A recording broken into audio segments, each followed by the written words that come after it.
It was a chilly autumn evening, and Jenna was running late.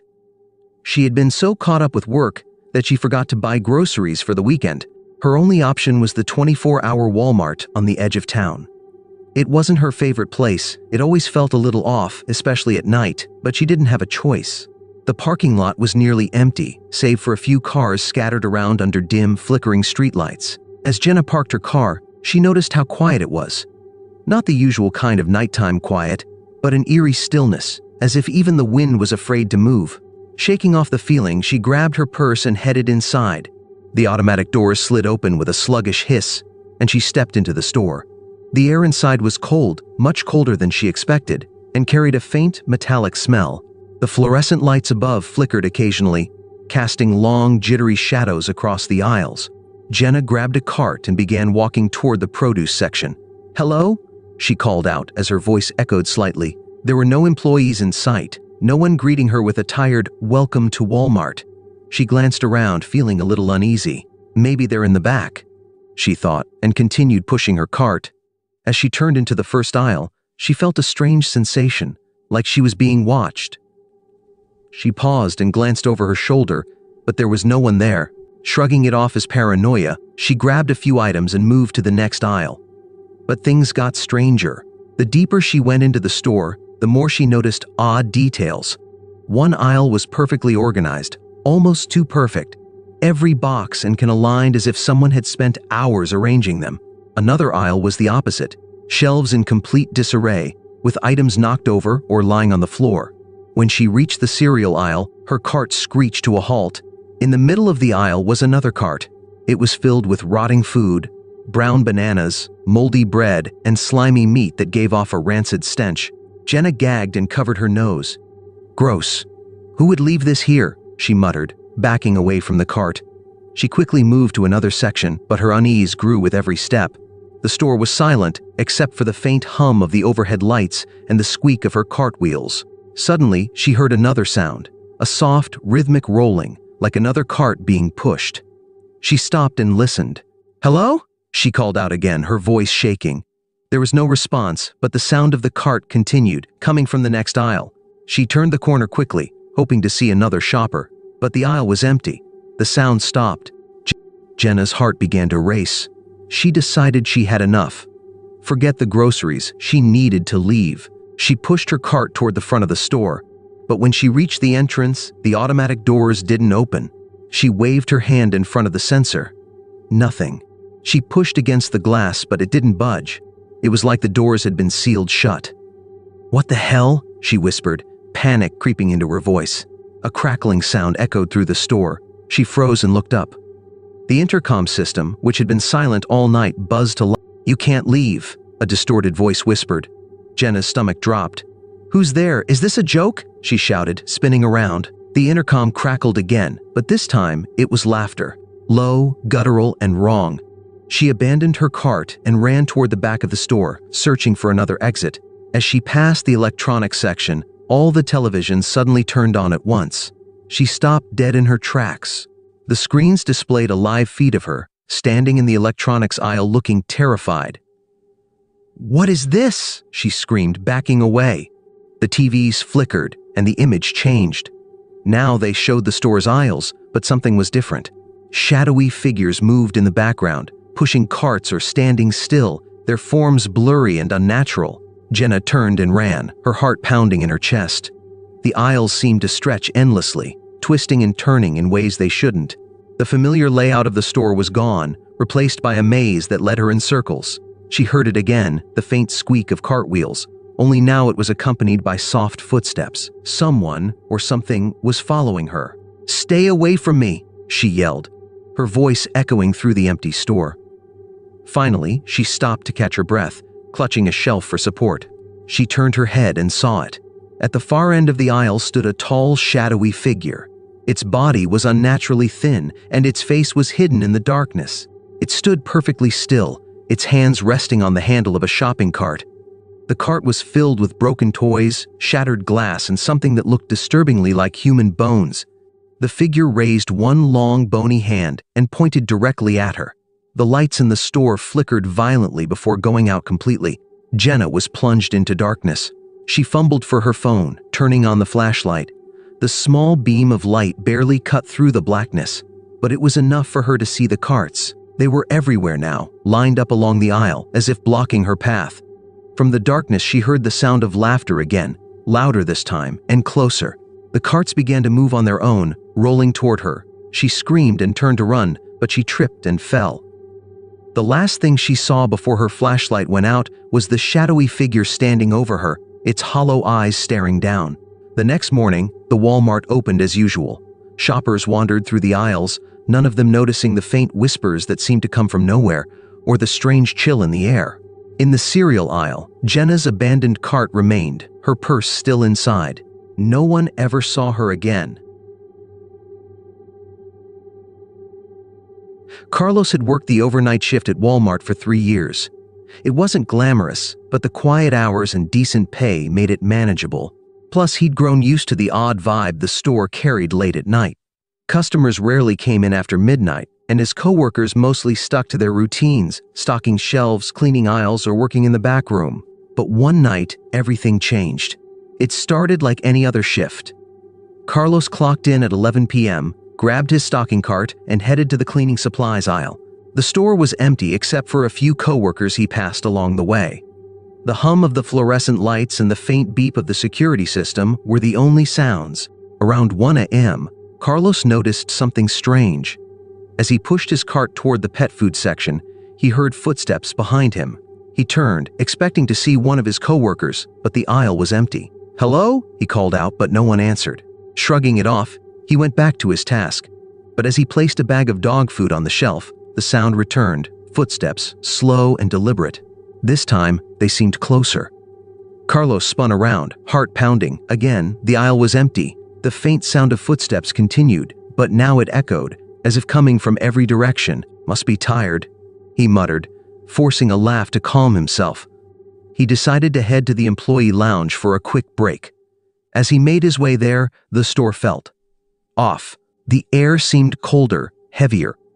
He noticed that the usual background noises, the hum of the lights, the distant chatter of coworkers, had vanished. When he reached the lounge, he found it empty. Strange. At least 1 or 2 coworkers were usually there, sipping coffee or scrolling on their phones. Carlos grabbed a soda from the vending machine and sat down, but as he opened the can, he noticed something on the security monitor mounted in the corner of the room. The cameras showed the store's aisles, but they weren't empty. Figures moved in the grainy footage, people Carlos didn't recognize. They weren't customers either. They were pale, their bodies thin and unnatural, as though they were barely human. "What the hell?" Carlos whispered, leaning closer to the screen. The figures moved slowly, pushing empty carts or wandering aimlessly through the aisles. But then, one of them stopped. It turned its head sharply, as if it had noticed something. It looked directly into the camera. Carlos jumped back, heart racing. He stared at the screen, but now the monitors were showing static. A loud crash snapped him out of his trance. It came from the back of the store. Grabbing his flashlight, Carlos cautiously made his way to the source of the noise. As he walked, he noticed the aisle seemed longer than usual, stretching endlessly into the distance. The shelves loomed taller, casting strange, warped shadows. "Guys, is anyone back here?" he called out, his voice trembling. The crash came again, louder this time, followed by the sound of something heavy being dragged. He rounded the corner into the loading dock and froze. The air smelled like rust and decay. Boxes were scattered across the floor, their contents spilled, and in the center of the room was a figure, hunched over and dragging a pallet of broken items. Its movements were jerky, unnatural, like a puppet being controlled by invisible string. "Hey, who are you?" Carlos shouted, gripping the flashlight tightly. The figure stopped. Slowly, it turned to face him. Its face, or what was left of it, was blank, like a mannequin's. Its hollow eyes stared at Carlos, unblinking. Carlos stumbled back, his flashlight shaking in his hand. The figure began to move toward him, its cartwheels screeching against the floor. Panicking, Carlos turned and ran. He sprinted through the aisles, but no matter how far he went, the layout of the store didn't make sense. He passed the same shelves over and over, cleaning supplies, pet food, electronics, until it felt like he was running in circles. He stopped to catch his breath, leaning against a shelf. The store was silent again, too silent. Then the lights flickered and the intercom crackled to life. "Welcome to Walmart," a distorted voice said, slow and drawn out. Carlos's breath caught in his throat. The intercom continued, but now it was laughing, a deep guttural sound that made his skin crawl. As the lights flickered, he saw them, figures, dozens of them, emerging from the shadows. Each one pushed a cart filled with strange, broken items, cracked mirrors, burned-out light bulbs, and objects Carlos couldn't identify. Their movements were slow and deliberate, their hollow eyes fixed on him. Carlos backed away, heart pounding. "Stay away," he shouted, waving the flashlight. But they kept coming, surrounding him. The aisles seemed to close in, trapping him. The last thing he saw before the lights went out completely was one of the figures reaching out, its hand unnaturally long and thin. The next morning, when the day shift employees arrived, they found the store in perfect order. The shelves were stocked, the floors were clean, and everything was as it should be. But Carlos was gone. His vest and name tag were found in the break room, neatly folded on the table. The manager called his phone, but it went straight to voicemail. As the employees went about their day, they didn't notice the faint sound of footsteps echoing through the empty aisles, or the static-filled monitors in the security office, showing glimpses of shadowy figures pushing carts into the endless dark.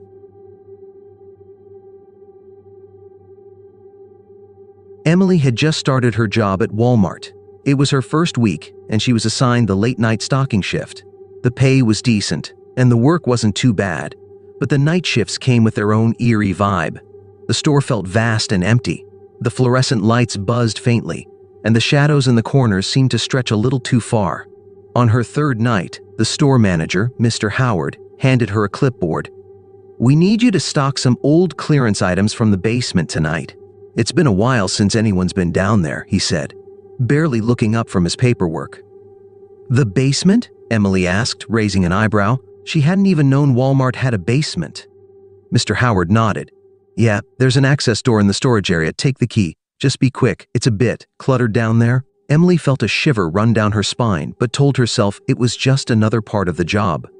Armed with a flashlight and a cart, she made her way to the storage area at the back of the store. She found the door, a heavy metal thing with peeling paint, and unlocked it. It creaked loudly as it swung open, revealing a narrow staircase that led into darkness. The air that wafted up was cold and smelled faintly of mildew. "Just get it done," Emily muttered to herself, switching on her flashlight. The stairs groaned under her weight as she descended, and the faint light from the store above quickly disappeared. At the bottom of the stairs, she found herself in a large, dusty basement. It was crammed with old shelves, broken mannequins, and boxes covered in cobwebs. Her flashlight beam swept across the room, catching glimpses of outdated electronics, faded signs, and Christmas decorations that hadn't seen the light of day in years. She sighed and started sorting through the boxes, looking for the clearance items listed on her clipboard. At first, it was uneventful. She found some old toys, out-of-season clothes, and random knickknacks. But as she moved deeper into the basement, the air grew colder and the silence became oppressive.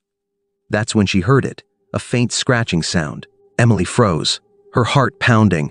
She pointed her flashlight toward the noise, but there was nothing there. "Probably rats," she said out loud, though her voice sounded shaky even to her. She continued working, but the scratching grew louder. It was coming from one of the far corners of the basement, where the shelves were packed tightly together. "Hello?" she called out, her voice echoing slightly. There was no response. Taking a deep breath, she walked toward the corner, her flashlight trembling in her hand. As she rounded the shelves, she saw a tall, rusty metal cabinet. The scratching was louder now, coming from inside. Emily hesitated. Every instinct told her to turn around and leave, but curiosity got the better of her. She reached for the cabinet door and pulled it open.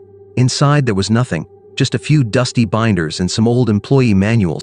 She let out a shaky laugh. "Get a grip, Emily," she muttered, closing the cabinet.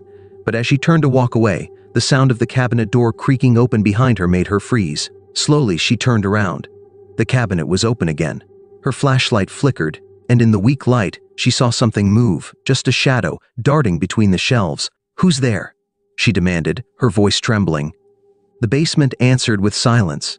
Suddenly, the sound of something heavy crashing to the floor echoed through the space. Emily spun around, her flashlight beam catching a toppled stack of boxes. Papers and toys spilled across the floor. She backed away, clutching the flashlight tightly. That's when she noticed something on the wall. At first, she thought it was just dirt or mold, but as she got closer, she realized it was writing, words scrawled in what looked like dark, dried stains. "Don't let IT out." Her breath caught in her throat. The scratching noise returned, louder and more frantic now.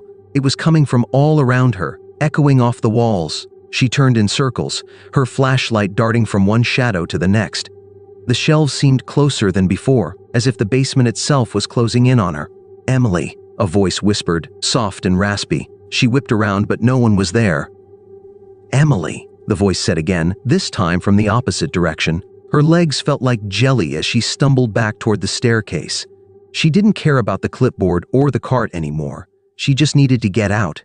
As she reached the stairs, the flashlight flickered again and went out. She fumbled with it, smacking it against her hand until it flickered back to life. That's when she saw them. Figures, barely visible in the dim light, standing between the shelves. They were pale and gaunt, their eyes dark pits, their mouths stretched into unnatural grins. They didn't move, but Emily could feel their gazes boring into her. She screamed and bolted up the stairs, taking them two at a time. The air felt heavier with every step, like something was pulling her back. When she finally burst through the door at the top of the stairs, she slammed it shut and locked it. Her chest heaved as she leaned against the door, her ears straining for any sound. But the store was silent. She looked around expecting to see her coworkers, but the store was empty. The clock on the wall said it was 4 a.m., still an hour before the morning shift started. Emily grabbed her things and ran out of the store. She didn't even clock out. The next day, she didn't show up for her shift. When Mr. Howard called her, she didn't answer. A week later, a new hire was assigned the night shift. When they asked about the basement, Mr. Howard just smiled and said, "Don't worry about it. That part of the store is off limits now." But if you listened closely at night, near the back of the store, you could still hear faint scratching, coming from somewhere deep below.